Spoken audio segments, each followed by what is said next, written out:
کہ آپ نے اپنے بھائی ہارون علیہ السلام کے حق میں دعا فرمائی کہ وہ آپ کے وزیر ہوں، تو اللہ تعالیٰ نے آپ کی درخواست قبول فرما کر ہارون علیہ السلام کو منصب نبوت پر فائز فرما دیا، جیسے ارشاد ہے، اور اپنی خاص مہربانی سے اس کے بھائی کو نبی بنا کر اسے عطا فرمایا۔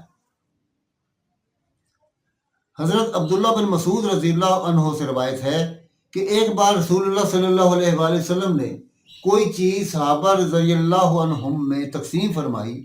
ایک شخص نے کہا، اس تقسیم سے اللہ کی رضا مقصود نہیں تھی، یعنی اس نے نبی صلی اللہ علیہ وآلہ وسلم پر بے انصافی کا الزام لگایا۔ میں نے نبی صلی اللہ علیہ وآلہ وسلم کی خدمت میں حاضر ہو کر یہ بات عرض کی تو آپ کو غصہ آ گیا، حتیٰ کہ میں نے نبی صلی اللہ علیہ وآلہ وسلم کے چہرہ اقدس پر خفگی کے آثار دیکھے۔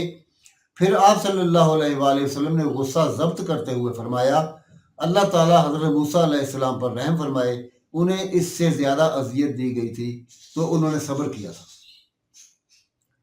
معراج کی حدیث میں مذکور ہے کہ سفر معراج کے دوران میں نبی اکرم صلی اللہ علیہ وآلہ وسلم کا گزر حضرت موسیٰ علیہ السلام کے پاس سے ہوا تو آپ اپنی قبر میں کھڑے نماز پڑھ رہے ہیں۔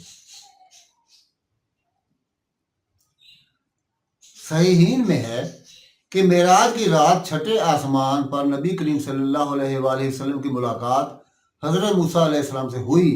جبریل علیہ السلام نے نبی کریم صلی اللہ علیہ وآلہ وسلم سے فرمایا، یہ موسیٰ علیہ السلام ہیں، انہیں سلام کہیے۔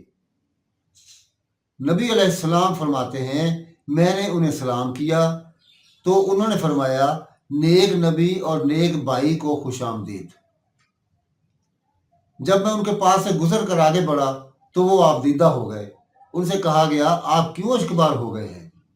انہوں نے فرمایا، میں روتا ہوں کہ میرے بعد آنے والے ایک جوان کی امت سے اتنے افراد جنت میں داخل ہوں گے جو میری امت کے جنتیوں سے زیادہ ہوں گے۔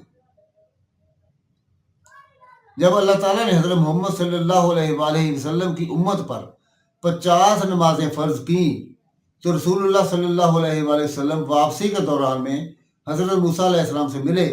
انہوں نے فرمایا، اپنے رب کے پاس دوبارہ تشریف لے جائیے اور اپنی امت کے لیے تخفیف کی درخواست کیجیے۔ مجھے بنی اسرائیل کی وجہ سے سخت پریشانی پیش آئی تھی اور آپ کی امت کے کان، آنکھیں اور دل زیادہ کمزور ہیں۔ چنانچہ رسول اللہ صلی اللہ علیہ وآلہ وسلم موسیٰ علیہ السلام کے پاس سے اللہ عز و جل کے دربار میں اور پھر واپس موسیٰ علیہ السلام کے پاس کئی بار تشریف لے گئے، حتیٰ کہ اللہ تعالیٰ نے دن رات میں 5 نمازیں ادا کرنے کا حکم دے دیا اور فرمایا، یہ ادائیگی میں 5 ہیں اور ثواب میں 50 ہیں۔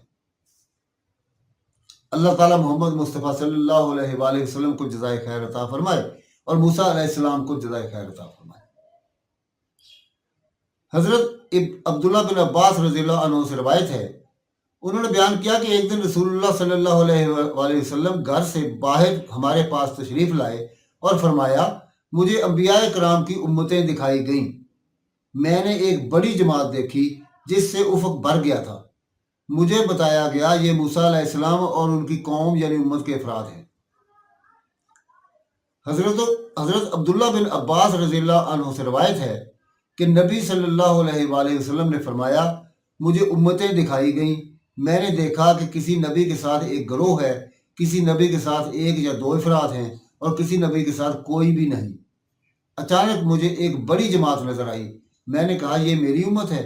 کہا گیا، یہ موسیٰ علیہ السلام اور ان کی قوم ہے۔ لیکن افق کی طرف دیکھیے، میں نے دیکھا کہ بہت بڑا انبوہ ہے۔ پھر مجھ سے کہا گیا، اس طرف دیکھیے، دیکھا تو وہاں بھی بہت بڑا انبوہ تھا۔ مجھ سے کہا گیا، یہ سب آپ کی امت ہے، ان میں 70,000 ایسے افراد ہیں جو بغیر حساب کے اور بغیر کوئی سزا بھگتے جنت میں داخل ہو جائیں۔ اس کے بعد رسول اللہ صلی اللہ علیہ وآلہ وسلم اٹھ کر گھر تشریف لے گئے۔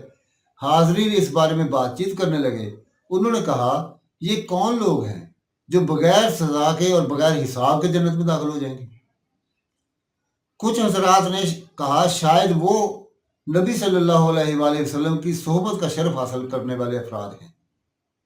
کچھ حضرات نے کہا، شاید وہ ایسے لوگ ہیں جو اسلام میں پیدا ہوئے اور جنہوں نے اللہ کے ساتھ بالکل شرک نہ کیا۔ اور اس طرح کی آراء ظاہر کی۔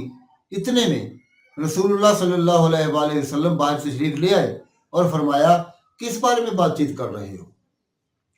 صحابہ رضی اللہ عنہم نے اپنی کہی ہوئی باتیں بتائیں۔ نبی صلی اللہ علیہ وآلہ وسلم نے فرمایا یہ حساب کے بغیر جنت میں جانے والے افراد وہ ہیں جو داغ نہیں لگواتے، جھاڑ پھونک نہیں کرواتے، بدشگونی نہیں لیتے، صرف اپنے رب پر بھروسہ کرتے ہیں۔ حضرت عکاشہ بن محسین اسدی رضی اللہ عنہ نے اٹھ کر عرض کیا اللہ کے رسول دعا کیجیے اللہ مجھے بھی ان میں سے بنا دے۔ آپ صلی اللہ علیہ وآلہ وسلم نے فرمایا تو ان میں شامل ہے۔ پھر ایک اور صاحب اٹھ کھڑے ہوئے اور عرض کی اللہ کے رسول کیا میں بھی ان میں شامل ہوں؟ فرمایا اس شرف میں عکاشہ رضی اللہ عنہ تم پر سبقت لے گیا۔ اللہ تعالیٰ نے قرآن مجید میں حضرت موسیٰ علیہ السلام کا ذکر بہت زیادہ فرمایا ہے، کہیں تفصیل سے اور کہیں اختصار کے ساتھ۔ آپ کی بہت زیادہ تعریف فرمائی ہے۔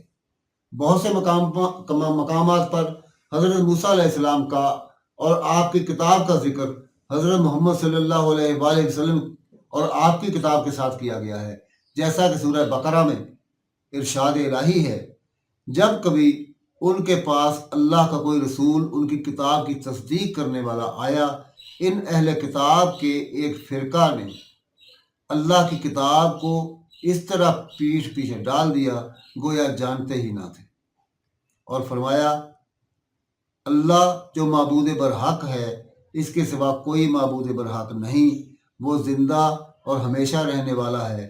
اس نے اے محمد تم پر سچی کتاب نازل کی جو پہلی آسمانی کتابوں کی تصدیق کرتی ہے، اور اسی نے تورات اور انجیل نازل کی، یعنی لوگوں کی ہدایت کے لیے پہلے تورات و انجیل اتاری اور پھر قرآن جو حق اور باطل کو الگ الگ کر دینے والا ہے نازل کیا۔ جو لوگ اللہ کی آیتوں کا انکار کرتے ہیں ان کو سخت عذاب ہوگا، اور اللہ زبردست اور بدلہ لینے والا ہے۔ ایک اور مقام پر فرمایا اور ان لوگوں نے اللہ کی قدر جیسی جاننی چاہیے تھی نہ جانی جب انہوں نے کہا کہ اللہ نے انسان پر وحی اور کتاب وغیرہ کچھ بھی نازل نہیں کیا۔ کہو کہ یہ جو کتاب موسیٰ لے کر آئے تھے اسے کس نے نازل کیا تھا؟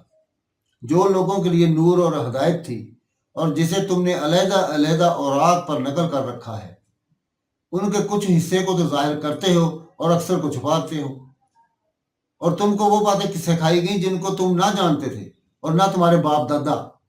کہہ دو اس کتاب کو اللہ ہی نے نازل کیا تھا، پھر ان کو چھوڑ دو کہ اپنی بیہودہ باتوں میں کھیلتے رہیں، اور ویسی ہی یہ کتاب ہے جیسے ہم نے نازل کیا ہے، ایسی بابرکت جو اپنے سے پہلی کتابوں کی تصدیق کرتی ہے، اور جو اس لیے نازل کی گئی ہے کہ تم مکے اور اس کے آس پاس کے لوگوں کو آگاہ کر دو، اور جو لوگ آخرت پر ایمان رکھتے ہیں وہ اس کتاب پر بھی ایمان رکھتے ہیں، اور وہ اپنی نمازوں کی پوری خبر رکھتے ہیں۔ اس مقام پر پہلے تورات کی تعریف فرمائی، پھر قرآن مجید کی عظیم توصیف فرمائی۔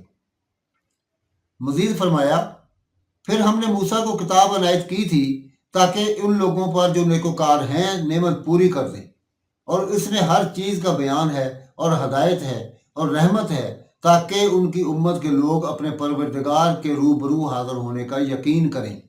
اور اے کفر کرنے والو، یہ بابرکت کتاب بھی ہم ہی نے اتاری ہے، سو اس کی پیروی کرو اور اللہ سے ڈرو کہ تم پر مہربانی کی جائے۔ ایک اور مقام پر فرمایا بے شک ہم ہی نے تورات نازل فرمائی جس میں ہدایت اور روشنی ہے، اسی کے مطابق انبیاء جو اللہ کے فرما بردار تھے یہودیوں کو حکم دیتے رہے ہیں، اور مشائخ اور علماء بھی، کیونکہ وہ کتاب اللہ کے نگہبان مقرر کیے گئے تھے اور اس پر گواہ تھے، یعنی حکم الہی کا یقین رکھتے تھے۔ سو تم لوگوں سے مت ڈرنا اور مجھ ہی سے ڈرتے رہنا، اور میری آیتوں کے بدلے تھوڑی سی قیمت نہ لینا، اور جو اللہ کے نازل فرمائے ہوئے احکام کے مطابق حکم نہ دے تو ایسے ہی لوگ کافر ہیں۔ مزید فرمایا اور اہل انجیل کو چاہیے کہ جو احکام اللہ نے اس میں نازل فرمائے ہیں اس کے مطابق حکم دیا کریں، اور جو اللہ کے نازل کیے ہوئے احکام کے مطابق حکم نہ دے گا تو ایسے لوگ نافرمان ہیں، اور اے پیغمبر ہم نے تم پر سچی کتاب نازل کی ہے جو اپنے سے پہلی کتابوں کی تصدیق کرتی ہے اور ان سب کی محافظ ہے۔ ان آیات مبارکہ سے معلوم ہوتا ہے کہ اللہ تعالیٰ نے قرآن مجید کو دوسری کتاب سماویہ کے بارے میں فیصلہ دینے والا بتایا ہے۔ ان کتابوں میں جو باتیں درست ہیں قرآن مجید ان کی تصدیق اور وضاحت کرتا ہے، اور ان میں جو تحریفات ہوئی ہیں ان کی نشاندہی کرتا ہے۔ اللہ تعالیٰ نے اہل کتاب کو ان کتابوں کی حفاظت کا ذمہ دار ٹھہرایا تھا۔ وہ انہیں نہ یاد رکھ سکے، نہ کمی بیشی سے محفوظ رکھ سکے، چنانچہ ان میں بہت سی تبدیلیاں ہو گئیں۔ اس کے علاوہ ان کی غلط فہمیوں اور کوتاہ علمی کی وجہ سے بھی کتب مقدسہ میں غلطیاں آ گئیں۔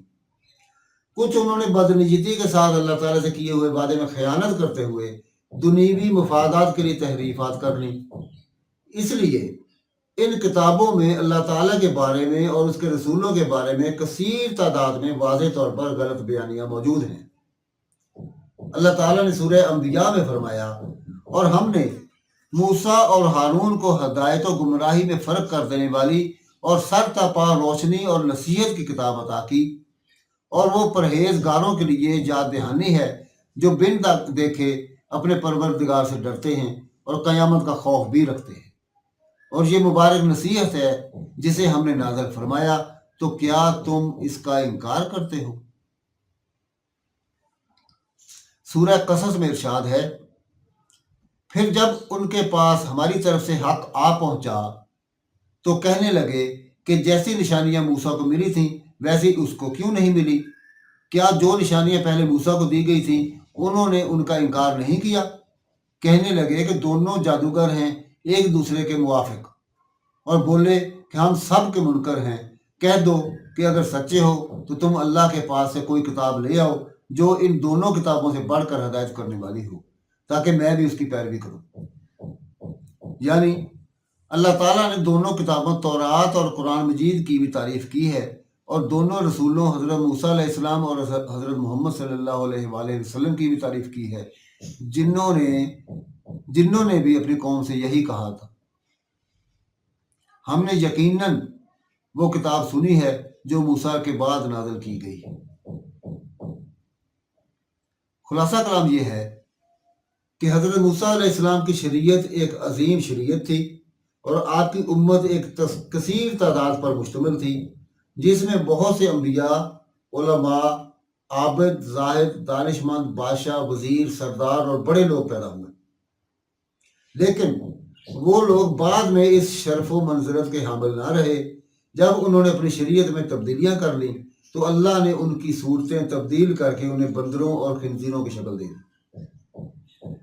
ان پر اور بھی بے شمار مصیبتیں اور آفتیں نازل ہوئیں جن کی تفصیل طوالت کا باعث ہے۔ ہم ان کے اہم واقعات اختصار سے بیان کریں گے انشاءاللہ تعالی۔ دوستو، آج ہم نے ذکر کیا قرآن و حدیث کی روشنی میں حضرت موسیٰ علیہ السلام کی عظمت و